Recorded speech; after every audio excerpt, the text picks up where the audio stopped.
It is really great. Recording in progress. Good morning, everyone. It's really great to be here with you today. Thank you for being here on a Sunday, a beautiful Sunday, by the way, where you could be doing other things. We are really appreciative that you're taking some time to be with us. We're really thrilled about that. Whether you are here in person or whether you are joining us virtually or watching this later, the world is a connected world these days. You never know. But thank you. Thank you for being here. I always like to say that because it is really, really a pleasure to be here with you. Spiritism has changed the way I look at life and look at the world in general. And that means that I'm very grateful for that because I think I'm a better human being than I would otherwise be. But there's a second gift that Spiritism has given me that I had never expected, which has turned out to be equally impressive, which is the ability to meet people that I would never have met in different parts of this world were it not for Spiritism. And I think you guys are some of those. It is really a wonderful feeling to go back to places you've been before and be so welcome and find people trying to do exactly what you're trying to do, which is be a better human being, or at least not be such a sucky one in these days, right? It's really nice to find that, like little oaths of love and light, whatever we've got, right? So thank you again for being here.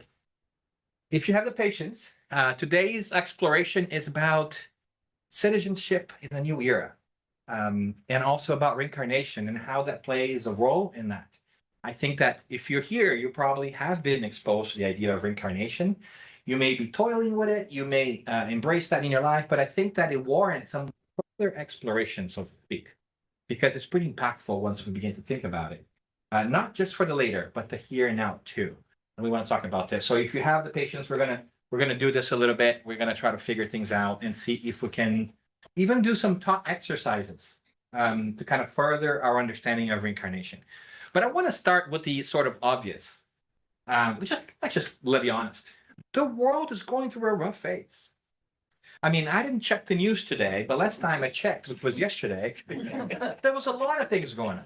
Things are kind of going. There's a lot of everything, right? So if you think about it, we just have sort of recovered from a pandemic that has really changed the way we think about the world and life. And we're still dealing with the after burn of that, right? Like, do we work from home? Do we not? How do we work? Where do we work? What's important? What's not? So there's still a lot of that. We're still worried about potentially having a new one. How does it look like? Some people think it's bad, not. There's all kinds of things about this. Obviously, there is also wars. We know about the conflict and, well, the war in the Ukraine, but it's also true there are other conflicts in the world going on. There's a lot of stuff going on in Africa that we don't think about. There's an escalating situation in the Kashmir area between Pakistan and India that could also, there's a lot of stuff going on there that's sort of like worrisome for some people who might be looking at this. And at the same time, there is economic uncertainty, which is a big one for us, right? We don't know what's going on. Some people are really worried about their retirements. Markets are going down one day, up the other. People are losing their retirement savings significantly, and then they recover it, and they don't know what tomorrow looks like. There's this talk about tariff, inflation. Getting anxiety just thinking about all this, right? There's all this stuff.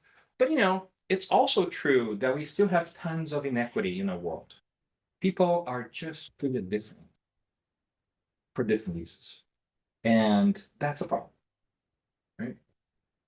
But I think, one big problem of all this is the fact that we're just not very tolerant of each other. We are just having a really tough time dealing with people who don't think like us, who don't look like us, act like us, like the things we like, pray for the God we pray, believe in the things we do. It's really rough right now because it's a lot of movement. And I've got to be honest with you, if I didn't believe in the creator, a God, guiding, organizing, designing principle, whatever name you want to give this creator, I'll be a little bit worried, right? So I understand that people who don't believe in God or don't have a spiritual perspective may face an even higher degree of anxiety than the one I do.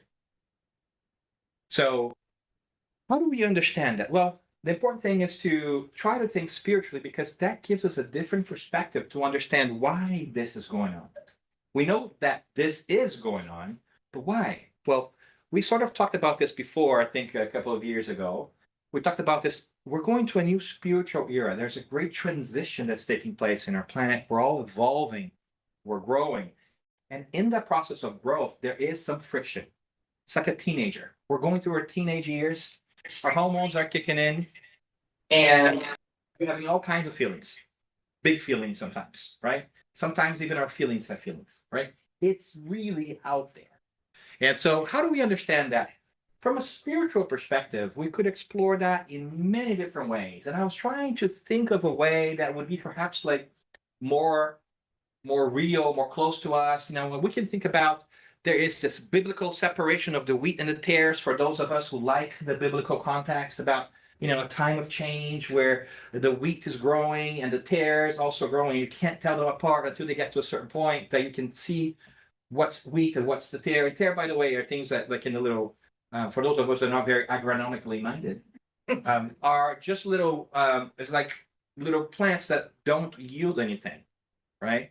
And so you really want the wheat because you want to make bread, you want to make food, and you don't want the tares to grow because then they just take away from the wheat. So you know, the biblical thing is you take the tares away to let the weeds grow. So we could spend a whole time talking about this.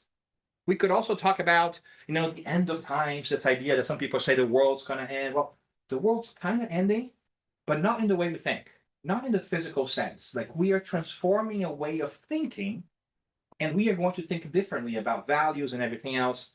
You know, Maya calendar, all that kind of stuff. We all thought it was like the world was going to blow up, but it's really blowing up emotionally, spiritually, psychologically. So things we could explore. But I gotta be honest with you, my brain's not that great, so I thought of a much less powerful and poetic example to give to you about spiritual evolution in this planet. And it's my hotel. What do I mean by that? Well, when we came in, you know, here and we were so gently put in a hotel. Thank you very much. Awesome. And I walked into the hotel, checking in, and right in the beginning, Penny and I were laughing a little bit because the door wouldn't open. We didn't know if the hotel was open or closed. So we walk in, and then this is a picture that I took on the way out, but this is the check-in area, which felt more like I was getting a badge for a conference than checking in. I didn't want to take a lot of pictures because I felt bad because then they thought I was going to be like sending bad reviews about the hotel. But basically, let me just narrate to you. I go in there. I don't know if I'm supposed to check in. I see an ATM machine. I'm a little worried because every time there's an ATM machine somewhere, it means that they don't take credit cards. There's something going on. What you can't see here is there is a little thing trying to hide all the wires coming out of the wall. And I'm like, okay, it's construction. It's construction hotels all the time, right? So I continue to, but at that time I do think like, am I checking? I check in, sir? And I'm like, maybe I'm checking out. But you know, I'm like, it happens, right? I'm just being difficult. I'm just gonna keep going, right? And so I start going through to the reception area, and I'm like, oh, this is a little bit more involved than I was expecting, right? And I'm starting to think about this. I'm like, yeah, let's kind of keep going, people. Nice. Going. So I keep walking, and then I go into the elevator, and I'm like, wow, even the elevator doesn't have carpet. But they did put a patch of carpet in there. That was nice. I'm like, okay. I'm like, ooh, this is complicated. Yeah, it is crooked. I'm like, okay, no big deal. I'll keep walking towards my room, and then on the way to my room, I see that, and I'm like, oh, this is the little place area that you're supposed to get water or ice, you know, but there's no water or ice. And then at this point, I'm like, oh my God, what is going to happen when I get to my room? Right? And then I get to my room. Perfectly good room. And this, by the way, this is on my checkout. So it wasn't as great as when I checked in, right? I try to patch it up, but you know, symbolism of my bag over there, that's my real luggage. But my point here is the room was fine. It's a great room. It's a good looking room. It's clean. It's new. I had water. I had the internet didn't work very great. Okay. But I had a thermostat. And that's a big thing for me in hotel rooms. I want my own temperature in my hotel room. You know what I'm saying? So I was doing that, and I'm like, wow, this is a great example of what's happening in the world right now. There is construction going on. And depending on how we look at that, we can take two different mindsets into view, right? I could have been really hurt or offended that the hotel is in construction because they didn't really tell me, right? I just showed up and it happened. And I could have gone back down and say, this is absurd. Why am I doing this? And I can complain because I was expecting something else different. And I could have argued with them. I could have, set my way and say, well, this was a horrible experience. Why am I doing this? I could ask for my money back. I could have asked to, be relocated in a different hotel. Where would they relocate, by the way? Like, where would they send me to the Ritz? No, right? They wouldn't send me to the Ritz. They'll probably send me to somewhere else. And it probably would be less enticing than this because, the budget's also not high, right? But the truth is, I could have done all this and really taken it upon myself. But what really mattered was that the place that I'm going to spend most of my time and that I'm really there for is great. My room is great. I have everything I need and more. And I'm thinking, oh, this is sort of like our current situation on Earth. The hotel lobby, the check-in desk are in disarray. But there's a certain symbolism in there about what does my room look like, where I actually stay, what I actually do, and what really matters to me. Is it necessary, tidy, clean? Is it sufficient to what I need more than? Right? And so if I let that get to me and I think about this, I'm never going to come back to this hotel. That's not going to happen because eventually I'm going to have to need to go to a hotel again, right? But I could also have a different mindset and say, well, now know this hotel, when I come back here, it's going to be a whole different hotel and it's going to look great. And the fact is that people were great. So what kind of mindset do we bring into our lives, right? We can look at the world and say, this place is in shambles, right?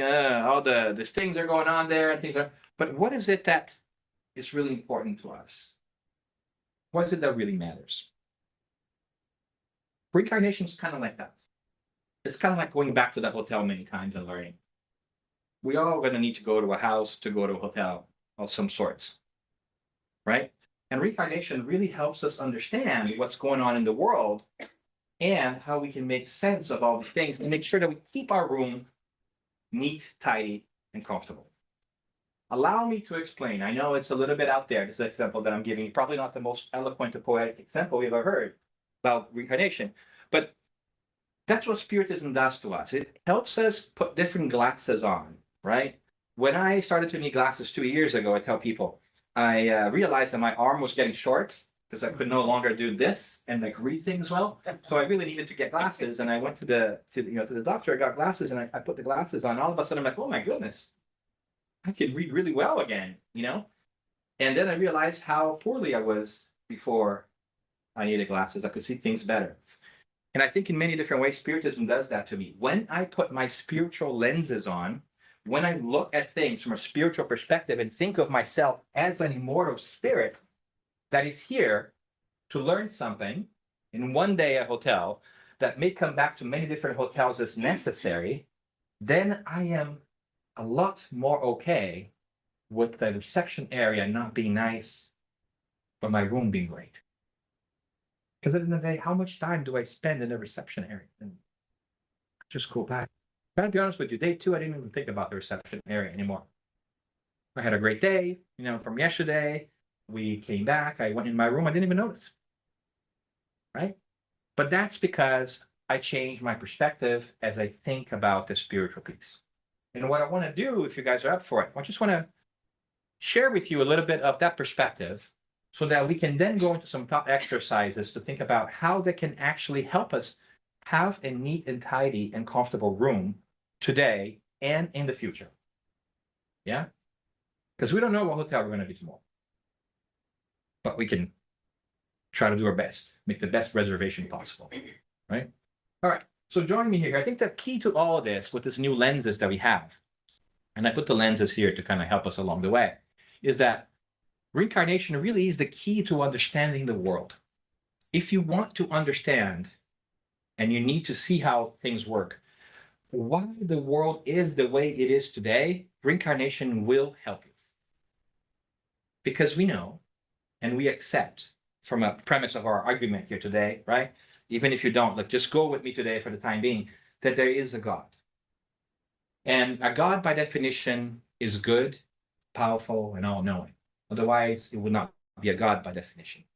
If a God is just and good, then there has to be justice in the world. But apparently, there isn't, because when we look outside, we can see that there is a lot of differences. So if we are going just by one lifetime, then it's hard for you to see that God presence.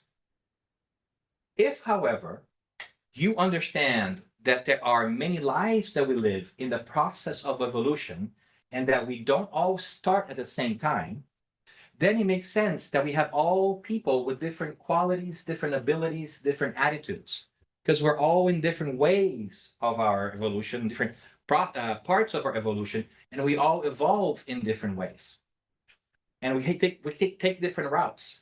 So even if we start at the same time, you may take a left turn, and I may take a right turn because we decided to work on different things at different times.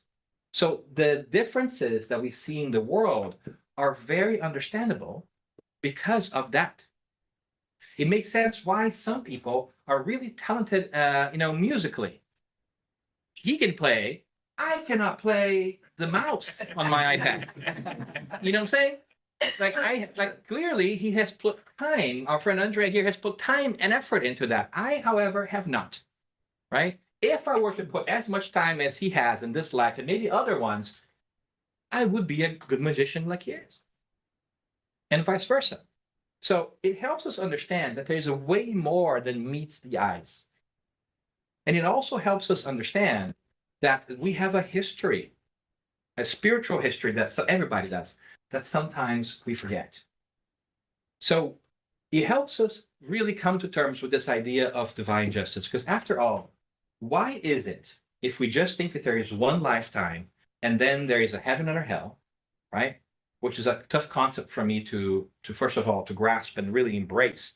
Because if there is a loving God, we go over the premise again that we're talking about, then is it fair to judge somebody for 80, maybe 100 years of their life and then give eternity in hell or in heaven? Right? What is 100 years in eternity? It's like 1 second, right? Can you really judge somebody that quickly and then decide for the rest of every time where they go? And that, so I have a problem with that, right? And not everybody has 100 years to live. Some of us live more, some of us live less. And how do you judge a little baby that just died and perished soon after? What's the criteria to go to heaven or hell? It's a tough one, right? So where's the justice in that?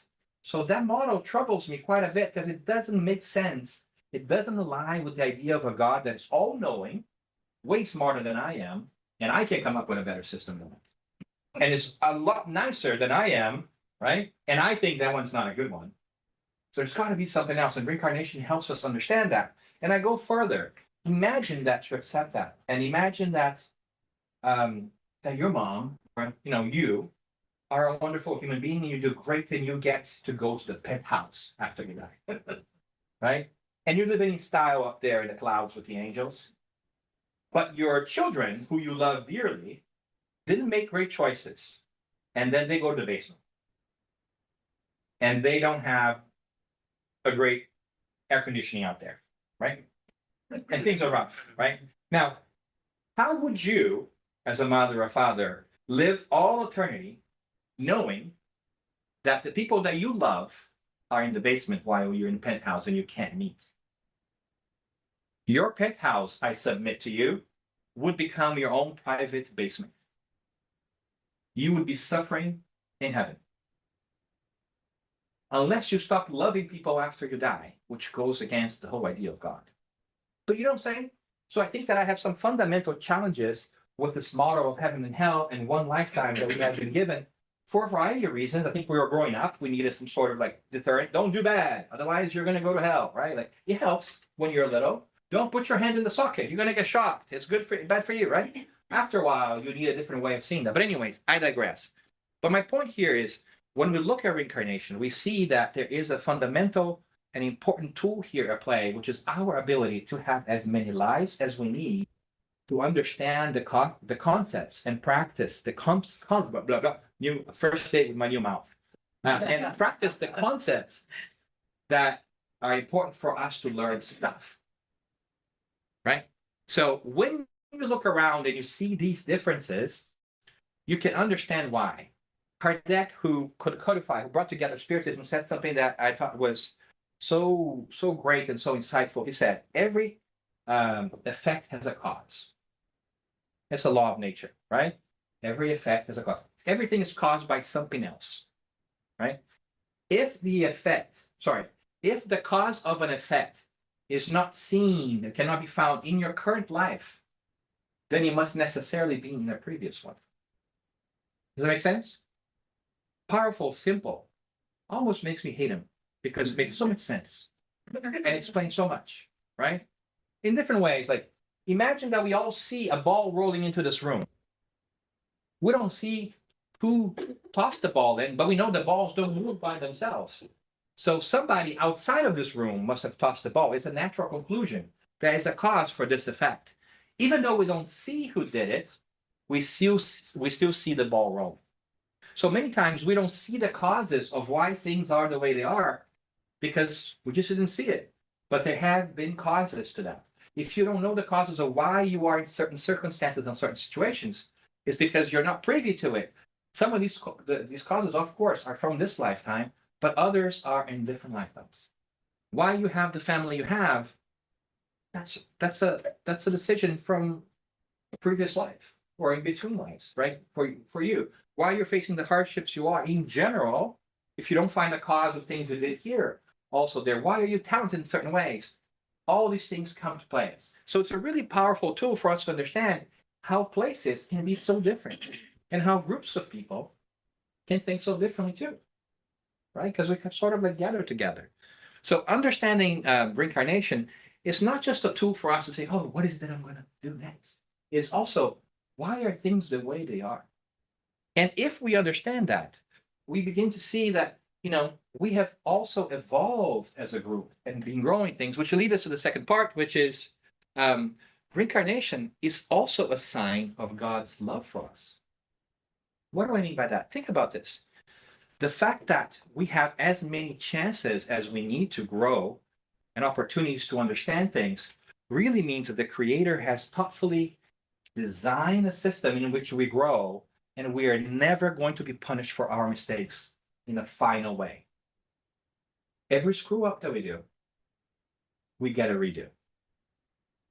It might not be a great one. It might not be like a one without some sweat and tears, right? Because sometimes we make mistakes, you feel bad about this, but you do have a chance to work on this and make good on it. And that is very kind and very loving. As a father, when my kids do something, I give them another choice. Isn't that normal for us to expect the same from the Creator that is all loving and incredibly more wise than I am? So that should come into our minds, because oftentimes we think about reincarnation when we begin to understand, and we're a little bit worried about this. We're like, oh my God, if I don't behave, I'm going to come in, as a cow next time. It doesn't happen that way. We can't go back, right? That's also, I think also that was a top deterrent for a lot of people, like that, in certain current versions of Buddhism, some monks who used to threaten some of the peasants if they didn't behave, they would come back as a rat, right? It's a great top deterrent, much the same way as the health thing. If you don't behave, you're going to go to the basement, right? But it doesn't make sense that you would regress to such a level that you cannot express yourselves after you accomplished all these things. But anyways, there is a sign of love here. We should look at reincarnation not as punishment, but as an opportunity for us to grow and experience love. Improve ourselves, have another chance, get better at what we do, meet with people that we love again, over there, over here. So it's important for us to also transform this and say that it's not just a mechanism of correction. It is a mechanism of growth. And therein lies the challenge for all of us, to change your mindset and start to dive a little bit deeper in what does that mean for us. Because if you think about this, as a society, and I want to shift from the individual to the collective, because sometimes we only think about ourselves, reincarnation really is the enabler of progress. Without having different chances of doing the same thing again or different things, how do we get better? We don't. As a group, we could also think about this.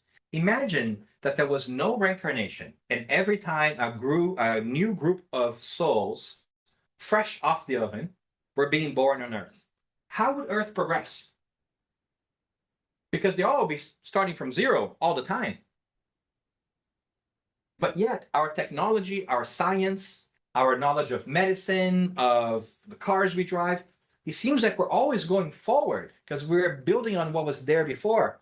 Yes, because the people that are being here again, that coming back, are bringing with us some luggage and some knowledge from the past that allows us to build on the previous understanding of things. Otherwise, we'll still be trying to figure out how to add numbers.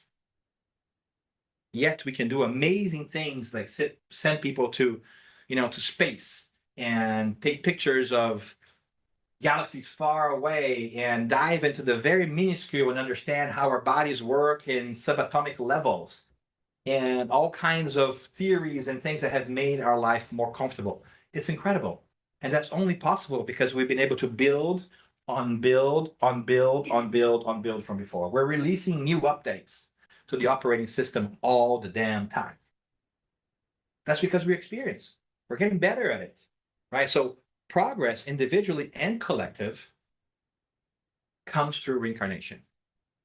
It also explains why certain societies have certain tendencies. Some cultures have certain tendencies because as a group, they continue to try to work on specific things that are shared them. It's very interesting.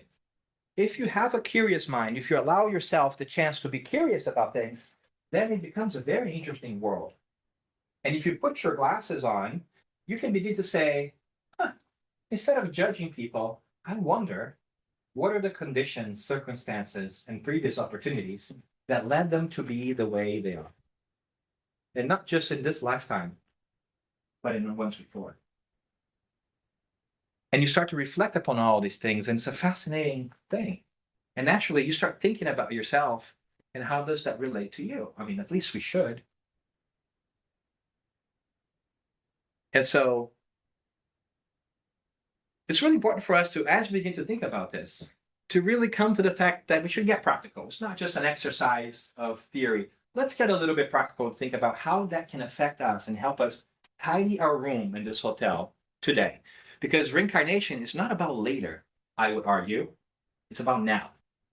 When we think about reincarnation, we think about, oh yeah, my next reincarnation, and we're out of time. Like we're shifting time. We're thinking about another time. I would say reincarnation is about what we do now. Because that determines what our next reincarnation is going to be. Allow me to explain. Let's do some thought exercises.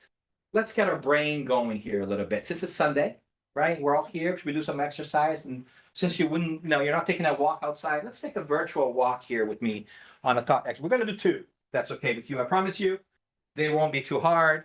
Hopefully they would make sense. If they don't, just humor me. Be nice. It's good for you to be nice to other people. First one I call the reincarnation calculation. Well, if you ever start dealing with reincarnation, this question may have popped in your mind. How many reincarnations have I had before this one? Is this my first reincarnation? Spoiler alert, no. Is this my second reincarnation? Spoiler alert, heck no. Right? So how many have we had? Let's break out our spiritual calculator and figure this out. Now, do we really know? No, we don't. But we can use the brains that God has given us and that are constantly evolving to try to make some educated guesses so we have a sense of magnitude. So don't hold me to these numbers, but hopefully they make sense to you. What are my assumptions here? Well, first of all, my first assumption here is this. Homo sapiens appeared 300,000 years ago. Homo sapiens is the current version of what we dress, right? So for 300,000 years, we have had sort of this body that we are currently enjoying today, which means that this body has been able, or not this body. You haven't had this body. Don't worry, you're good, right? That's my problem. Not your problem, no problem. We don't cycle these bodies. You get a new one every time. But you know what I'm saying? Like, we have had bodies that are capable of the expressions of thought, emotion, art, and obviously the way we do for 300,000. Now, how many lives have we lived in 300,000 years? We don't know. But because our math is not strong and we want to make things easy, let's make a simple assumption that maybe we live one life every 100 years. Why do I say that? Well, life expectancy has been growing until this generation. By the way, we're not doing so great, but we might be the first generation that has a life expectancy lower than our fathers. But long story short, now it's 60, 70 years life expectancy. But if you go 100 years ago, 200 years ago, life expectancy was like 40, right? So even if we do a conservative approach to this, take a conservative approach and say, let's imagine that we live for 100 years, once every 100 years. We come for 40, 50. We take a break for 40, 50 and a retool on the other side, get ready for the next one. Makes the calculation easy, numbers are round, right? So what does that mean? It means that if we started to reincarnate with the beginning of Homo sapiens, which is debatable, we could say that maybe later, but probably even sooner, who knows, right? So we're just being conservative. If we get 300,000 and we divide by 100, what do we get? For those of us that are mathematically challenged, you got the 2 zeros, we get 3,000. 3,000 reincarnations. And then you go, what? 3,000 reincarnations? I can't fathom that, Dan. I can't even fathom my own life. That's too much. That's too much. I'm like, okay, I get it. Let's be even more conservative, right? So let's imagine that we don't take into consideration Homo sapiens, but we take into consideration Homo sapiens sapiens, which is like the version 2.5, like the in-between, like the most current version that we have, but still Homo sapiens, but like more. Homo sapiens sapiens came around 160,000 years ago. So we round up to 150 because, calculations are easy. Divided by 100 because we're still thinking our conservative piece is 100. So what does it leave us with? 1,500. Much better. And you go, whoa. Whoa, hold on. It's still a lot, right? But think about this. It is possible, highly likely, in my opinion, you make your own decisions, even if you want to half that, you want to go third, whatever it is, right? But that you've had more than 1,000 incarnations. And in this 1,000 incarnations, here is the kicker, which I think is really interesting. You were different people, obviously. How many times were you men or women? How many times were you dark or light skinned? How many times were you born in this continent? Very few, possibly. It's a relatively new continent. How many times did you speak this specific language? How many times did you work in a specific field? Do you get what I'm going at? Who you are, it's not who you think you are. What you see in the mirror is a part, a very important part, mind you. And the summation of all these experiences in a subconscious level, it's a whole different conversation. But that means that it's hard for us not to begin to look at ourselves and others in a slightly more encompassing and tolerant way. If I'm a man today, and I have been a woman at least 500 times, let's say that we don't do men, women all the time, right? I'm sure I have not been a man for 1,500 incarnations in a row. That's clear, right? But you know what I'm saying? Then does it make sense for me to hold any prejudice or bias against women?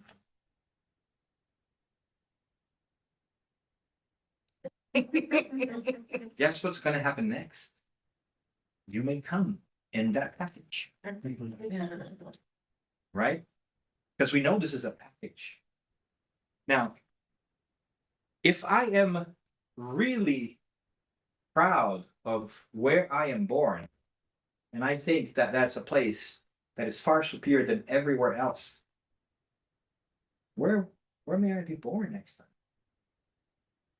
Should I hold on to that?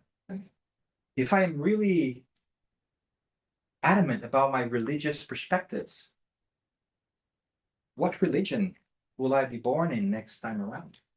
Because let's be honest, religion is largely a result of where you were born today. Right? If you are born in the east of the world, chances are you may not be a Christian. As a matter of fact, you're born in some countries that don't even have religion as a normal thing, right?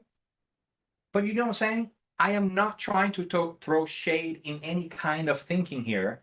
I just am trying to understand how this kind of more encompassing thinking can transform our perspectives. Why will I complain so badly about my hotel room when I have stayed in many others that might be worse? Or will stay in many more that might too. Wouldn't it make sense for me to, instead of focus on how I feel better than other people, to start to work towards how I make these other people, places, and things better too? Because I might stay in that hotel next time. If I am in a condition of privilege today as a man, shouldn't I also work towards the bettering and the recognition of the rights of women? If I'm going to be selfish, I want to be spiritually selfish. I want to better the situation so that when I come back, I enjoy it. Ends up that it's not spiritually selfish at all. It's actually good because everybody benefits from that. If I think that a specific way of thinking should be more readily accessible to all, then I should work towards that. If I think that some ethnic groups are better than others, I'm in for a surprise because I might just come in that one next time. And I'd probably be very bitter about that too. And I might start to really feel like I need to counter-discriminate. There's all kinds of thinkings that we can come out of this with. But there's something in there that should be thought of. But the point here is, if we have had more than 1,000, a lot of reincarnation, whatever number it is, right? The technical term is a lot. Aren't really, if we hold biases and discrimination, aren't really re-discriminating against ourselves? Because the bias I hold today is really against what I had been in the past or could be in the future. Is that smart? Not so much, in my view, my opinion. Make it as you will. But it does shake your identity a little bit, doesn't it? It makes you think, who am I and what am I about? Does it really make sense to let other people that are different than me really suffer? Because not my problem. I'm okay. My neighbor is getting his house on fire. It's his house, not mine. I don't need to worry about it, right? Is it? Maybe that's your house tomorrow. So it adds a certain sense of community, which, by the way, jives with what every sage or religious leader has always told us throughout history. Do unto others as you would like to be done unto you, or don't do unto others what you don't like to be done unto you. That's why they said it. It all makes sense when you look a little bit deeper, when you look under the hood. The mechanism of divine justice works that way. That's why they say these things, because it's right, but it's also useful. So let us not discriminate against our prior selves or others. You know what? And let's do one more thought exercise, right? I think you can muster. And let's get the sweat going. We're almost there. Keep going.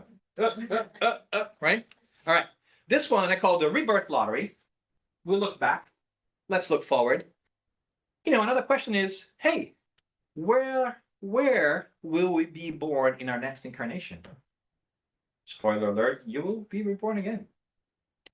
I don't know if you thought about this. We always think about the previous incarnation, right? Oh, in my previous incarnation, I was a king or a queen. We only heard about this great things, right? I never know anybody that says, oh yeah, in my previous incarnation, I was an office worker. I was a chimney sweeper. I never see those. So funny enough, right? I know a lot of kings, which is funny because there had not been a lot of kings in the world. And by the way, being a king wasn't necessarily a good thing, guys. Right? Just to be honest here, kings were not always the nicest people. So I think our compass is a little bit broken here. And it also makes sense if you think about this. If we know that we're always constantly evolving, the more we look back into our past, what are we looking into? The part in which we were not evolved. Let me take it back. That we were not as evolved as we are today. So your version of you 10 incarnations ago was not as kind as the one today. Right? The difference is now that we have means, technology, and all these things that we've developed that make the impact of our actions even more powerful on others. But if you're surprised at how there's mean people in the world, don't be. There's always mean people in the world. We're one of them. Right? It's just that our impact now can be more felt towards each other because of all of the advancement that we can. But I digress. The point here is, where will we be born in our next incarnation? Kind of like the Wheel of Fortune. Okay, so what kind of assumptions do we have for this exercise? Let's just imagine here for a second that the current population of the world is needed, right? We need to know how many people are today, so we can kind of calculate where people are born to see what are the chances of us being born there. That's what we're going to do, the simple exercise. Don't worry, I'll provide the numbers. And also, it's also important to say that we're going to make this simple. We're not going to calculate birth rates, right? We could complicate this further by saying, yes, there's so many people in this country, but the birth rate in this country is higher than that country. And then he messes up. We're going to keep it simple, right? And here's where we go. As of 2025, which is this year, the world population is approximately 8.2 billion people, which is a shock to me because, I'm getting older and I always think about 6. Back in the days, like, 6 billion people, then it was 7, now it's 8.2. Like, whoa, we're wrong. Okay. And so what do we do this? Simple. We get the population of the world, we get the population of different countries, and considering, this is just a thought experiment, this is not how it works, that a baby being born into a new life, a new incarnation, right, would have a chance of being born in a country according to how many people are being born in that country, right? So the population of the country will sort of help us understand what are your chances of landing in the country, right? If there's a country of 1 person and there's 8 billion in the world, what are your chances of being born in that country? Small. Very small. You get me? Right?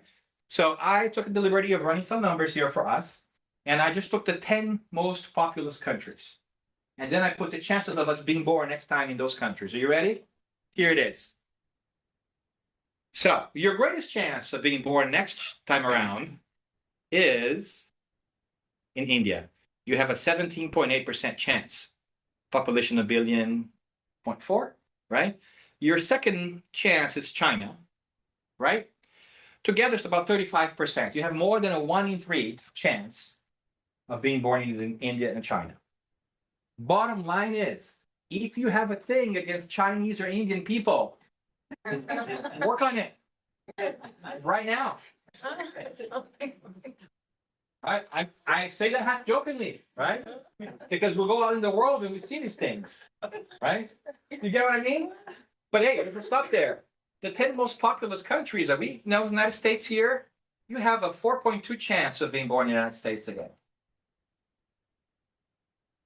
So 4 times out of 100, you may get to be here. Which I think many people in this room, if not all of them, and many watching us, could think is winning the lottery. Right? Your next chance, Indonesia. 5th place, Pakistan. 6th, Nigeria, Brazil, Bangladesh, Russia, and Ethiopia. Right? In our current culture and the way we think about the world, if I told you, take the United States out, where do you want to be born next time? You got a choice. I don't know, you'll be very happy.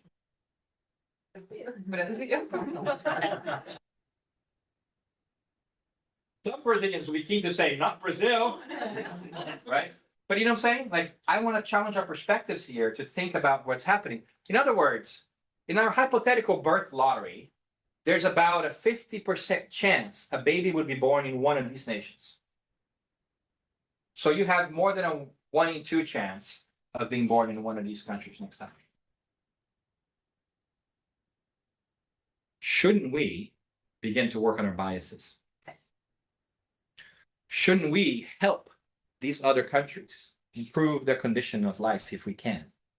Just like we should help our neighbors in case next time around we are the neighbor.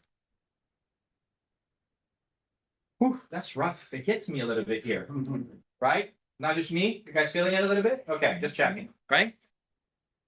Just to calculate, since you guys are so lucky, right? the chances of you being born in Texas again are 0.387%. Right? Not very great. In Austin, 0.0118%. Right?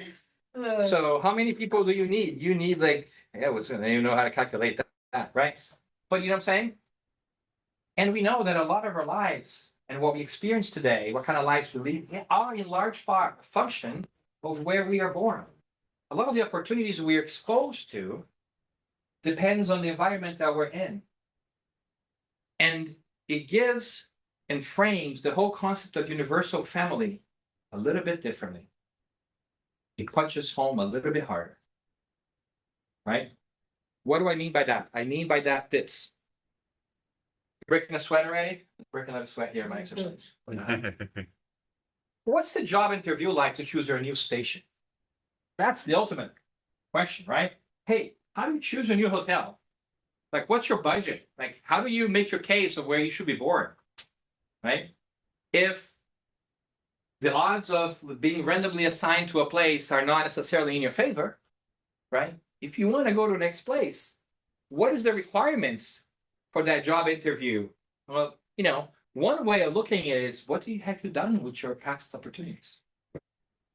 Knowing that in this country, we have a lot more and we can help people a lot more. What have you done with your opportunity to help people last time around when you were in that country? Oh, you didn't use that so well? I'm sorry. You don't get the benefit again. You don't get the upgrade. We're going to downgrade you. No more Ritz for you, my friend. It's Motel 6 all the way. But hey, I noticed that Motel 6 has gotten a lot better than when I was growing up. I just want to put it out there. And they leave the light on for you, which is great. The whole commercial, we'll leave the light on for you. Joking.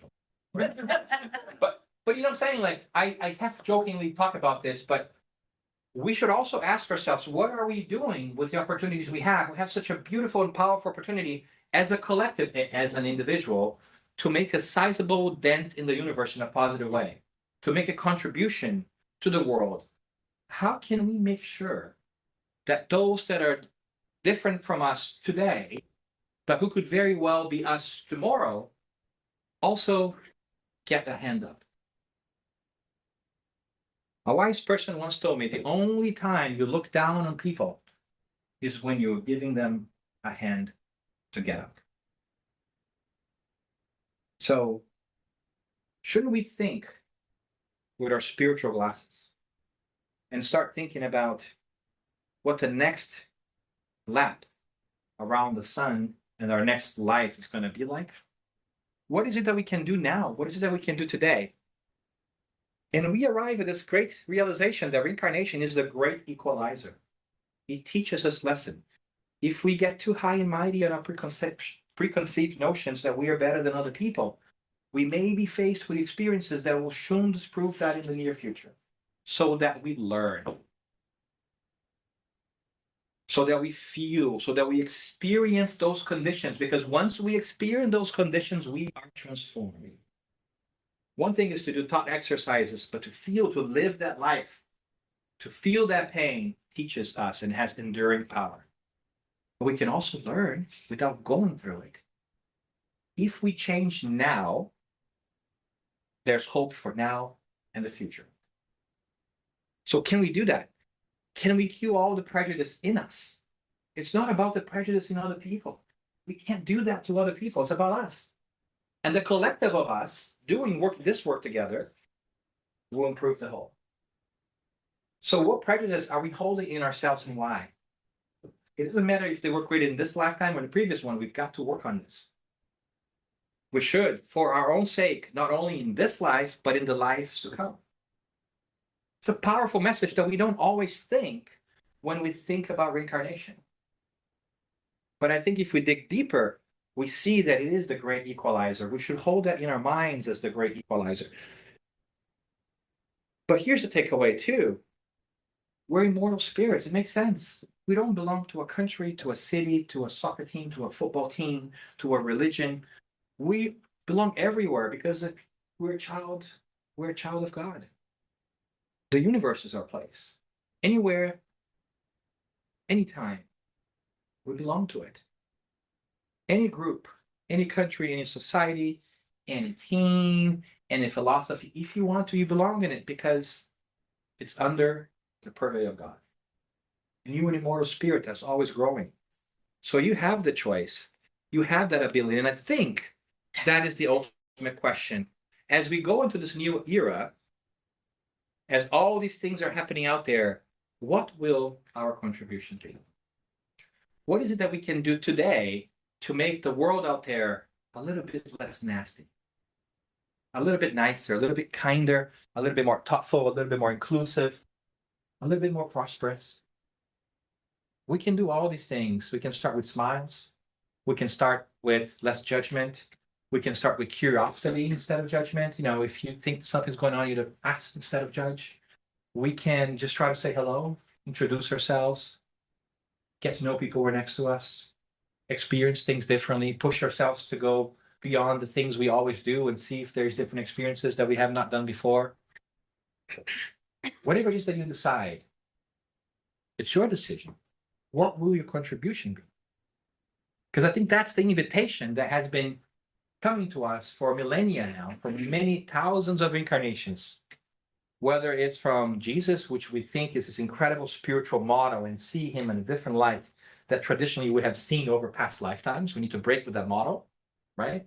I see a lot of Christians out there that are not being Christ-like. That is a problem to me. I struggle with that, to see Christians who are unkind and separate people from people and say some people should suffer. I never saw Christ do that in my study so far.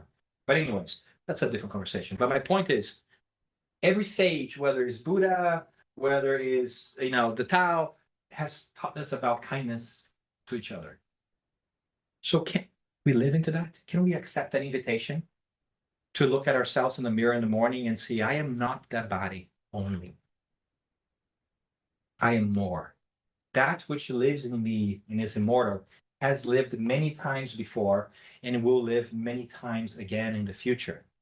So what is it that I can change today to make my life now and in the future even better?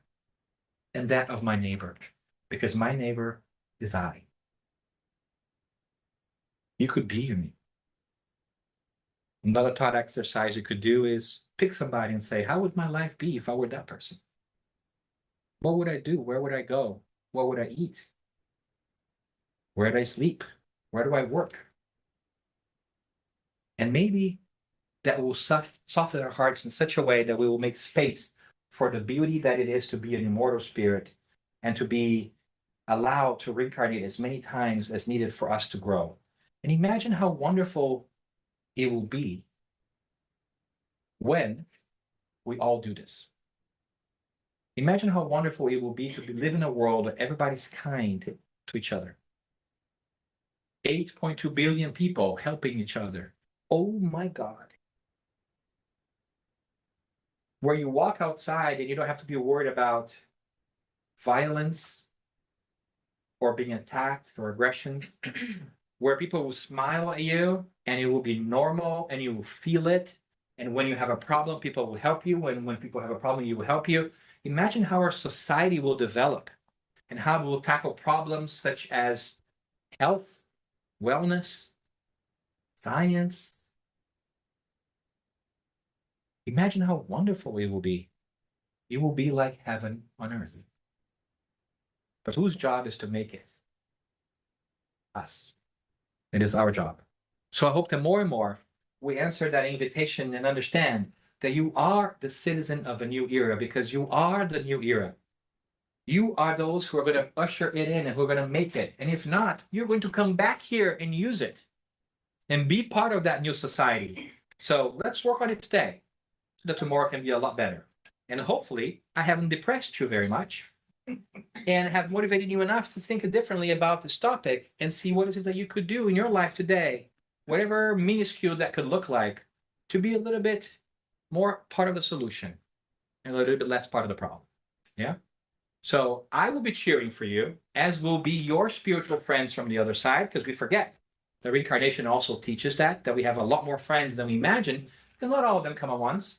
You have a team of supporters, a team of people who care about you and love you, who are cheering you on the other side, and who are contributing to your spiritual success, but they also require your own input in your lives. You are at the helm of your lives. They will be the wind in your sails, but you've got to make the decision. But don't forget that they're there too. And if you're feeling a little bit down, take a moment to connect with all the love you had, not only in this lifetime, but in the thousands of lifetimes you had before. Can you imagine that? How much love is in your life? How many people you've met in those 1,000 lifetimes that care for you, that you don't remember right now? Amazing, right? So if you're feeling a little bit down, think about that too. But thank you for listening today, and let's kind of work, let's roll up our sleeves and work in this new year. Yeah. Thank you for your patience. And maybe, I don't know if we have time for questions, maybe we do, or comments, right? But yeah, thanks for being here on Sunday.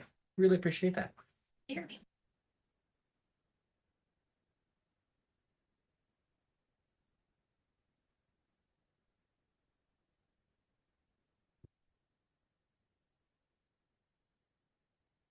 Questions, comments? Disagreements, very okay too. Pushbacks, very okay too. Anybody at home?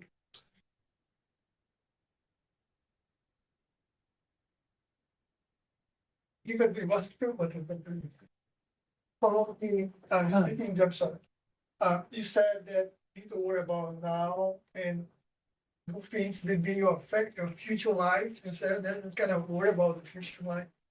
But the question is I have is if you had good intention, good things today, so you should really and the second point is it should be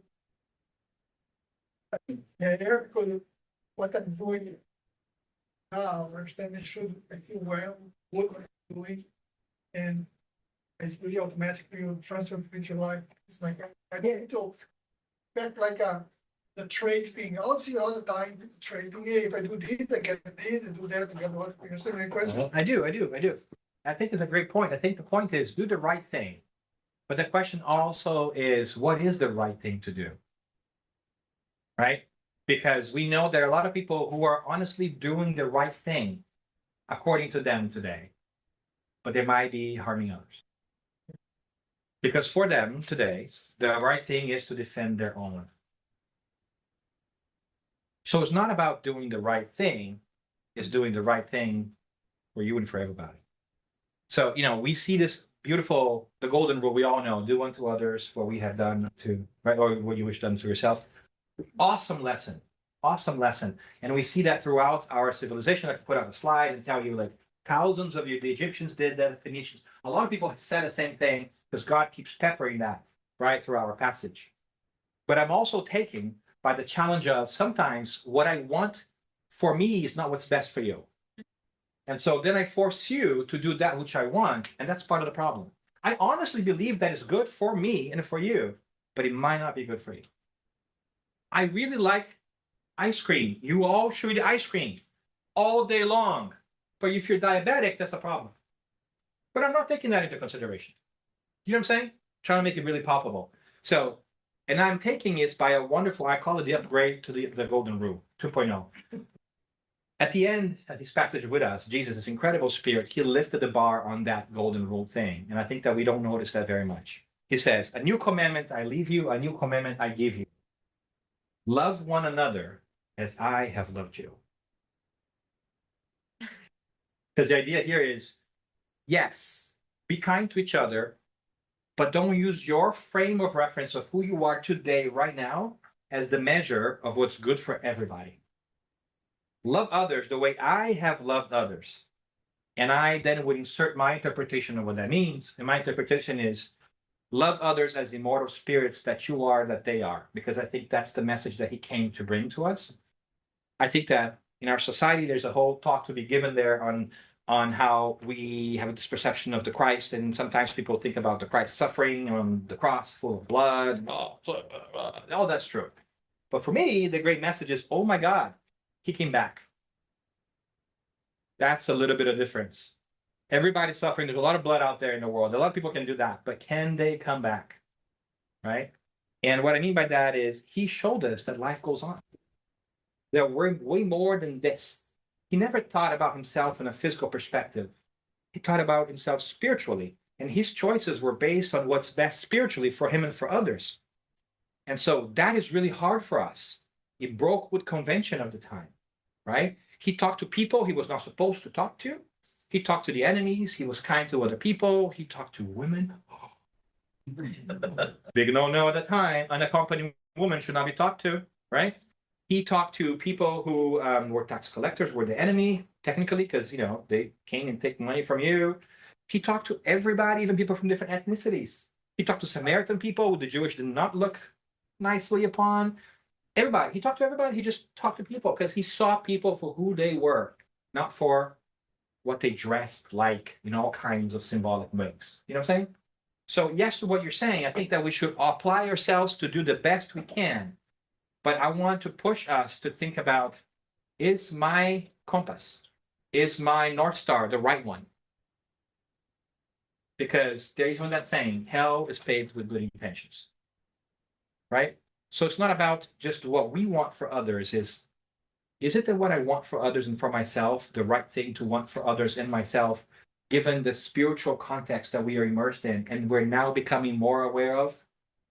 Now that we know better, as Maya Angelou said, let's do better. There's nothing wrong in saying, I messed up. I didn't know better.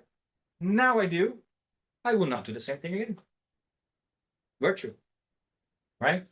So it's an interesting piece that our world, there's so much commentary we can do about, like, when has it gone wrong in the sense that it's a bad thing for us to change our minds? When has it become a character flaw to change our mind? Hey, you have new information in a world that's constantly giving you new information. Change your mind, right?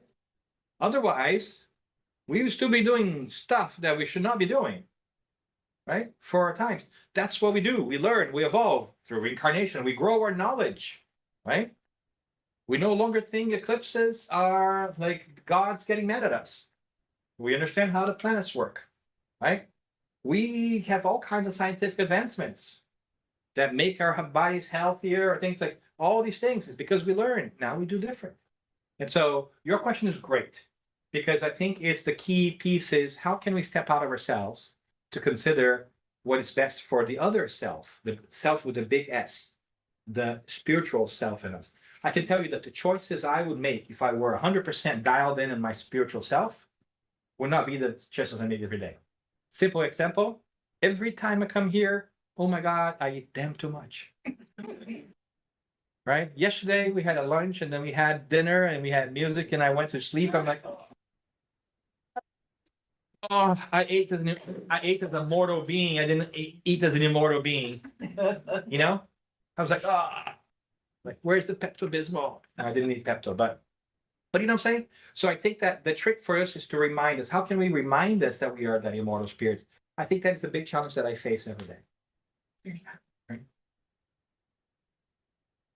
Anybody else? If you let me out talk, so you might as well put your comments in there. I think it's like a good reminder. We can do this like starting right now. Don't wait until next week, next year, next election, or next life, right? Once we have a little knowledge that we kind of do here, let's do it. Let's Yeah. get to work. I think you're very right. And you said something important in election there, and I want to kind of clarify that, right? My point here is not to make a political piece. That's not what I mean at all. My thing is, we shouldn't think about spirituality from a physical perspective. I shouldn't put my Democrat, Republican, or independent lens and think about reincarnation. That's not what we should do. Because tomorrow I'm one, today I'm another, right? It could change, right? What I'm saying is we should do the opposite. We should put our spiritual hats on, or lenses on, and think about my material piece.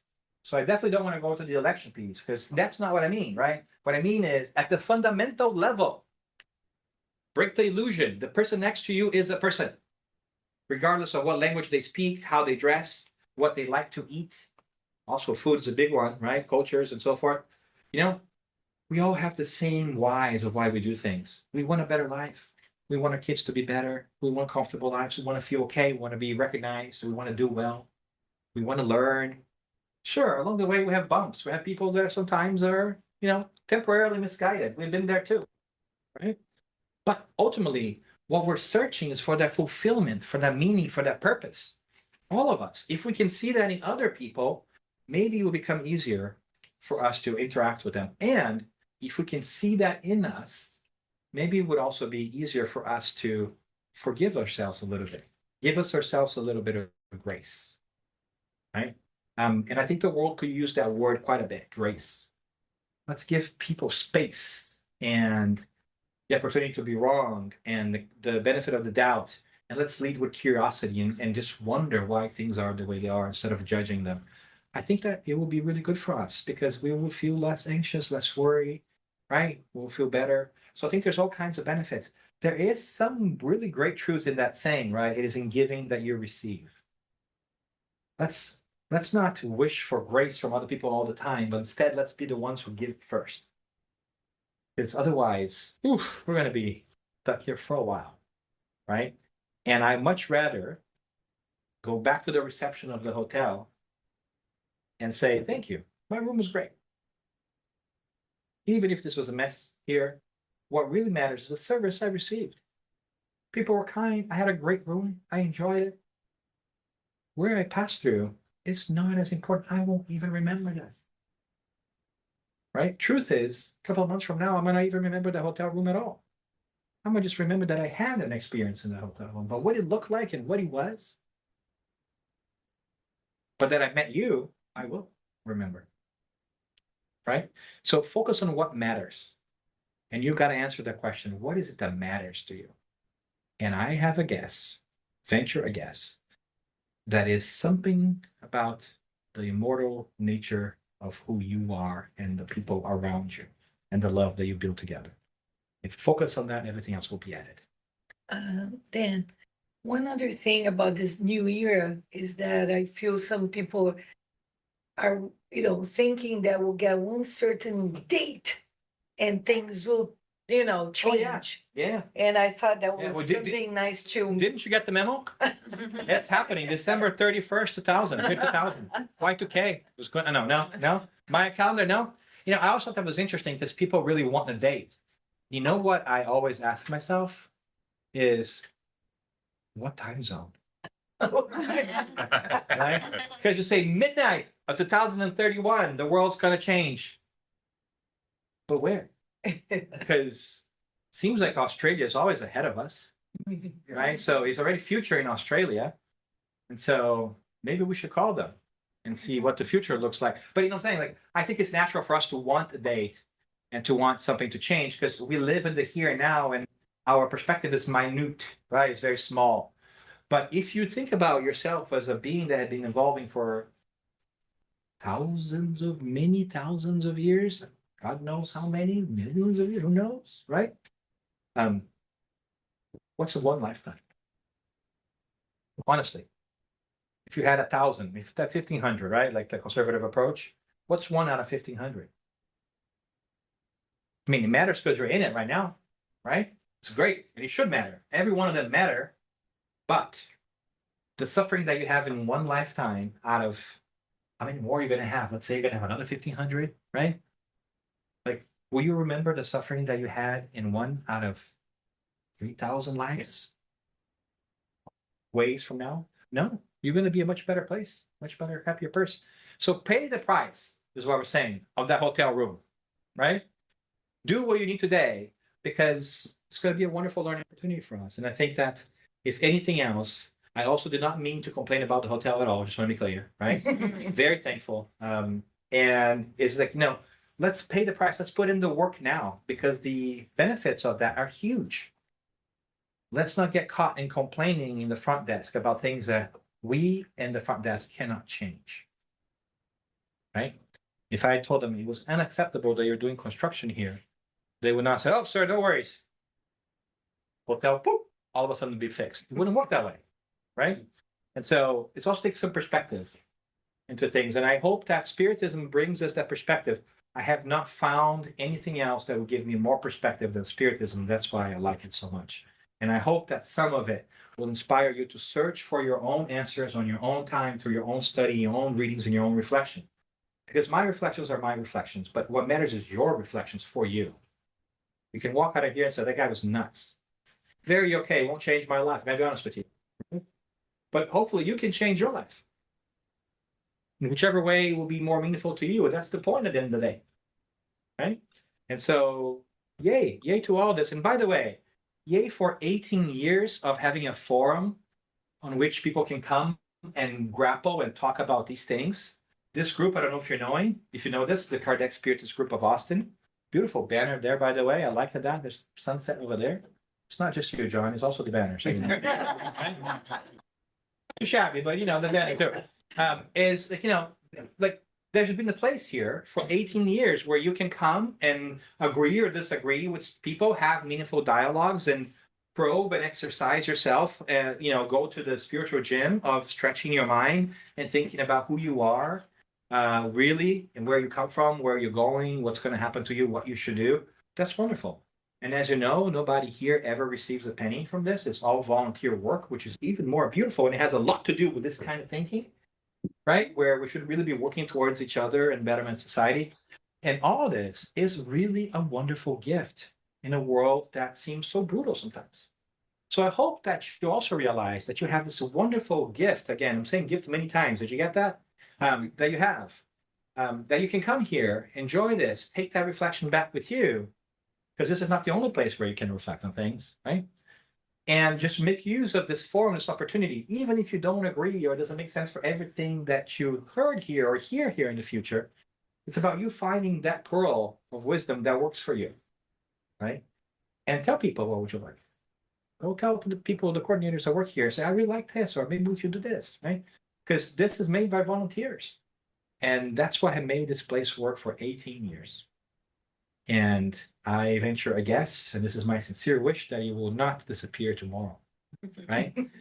And so, and congratulations, because even if you came here after the beginning of this, it's also your place, because it's a place of volunteers.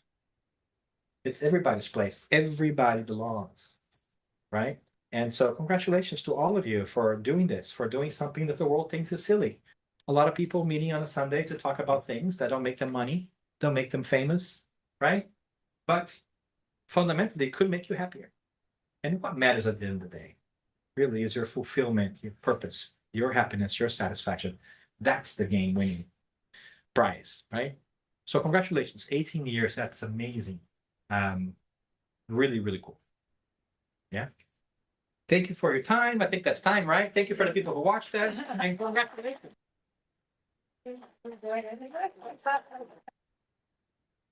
Well, before we close, we wanna thank Dan.